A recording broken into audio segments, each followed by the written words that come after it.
Այս գիծը որ աշխատի, շատ լավ կլինի։ 2.5 ժամ օդում, հեռավորությունը 1900 կիլոմետր։ Հուրգադայից Երևան ժամանեց առաջին ինքնաթիռը, Շարմ էլ Շեյխից էլ հինգշաբթի կգա։ Փաթեթը, որպեսզի մեկնեն հանգստի, 5 աստղանի հյուրանոցը, ամբողջական փաթեթը ներառյալ մոտավորապես սկսվում են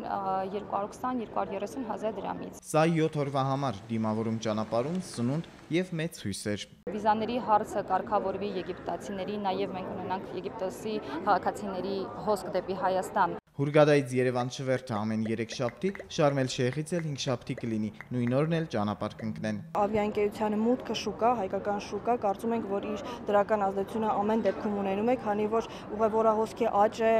խթանում է ուղևորահոսքի աճին։ Օդ կբարձրանան Boeing եւ Airbus ինքնաթիռներ, չվերթները չարտերային չեն, կլինեն կանոնավոր։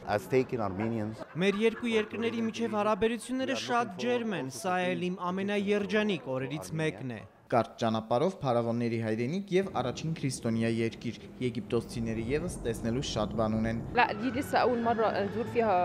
Արարատը օդանավից չկարողացա նկատել, բայց անպայման տեսնելու եմ։ Վոլոդիա Հովսեփյան, Հակոբ Թումանյան, օրակարգ։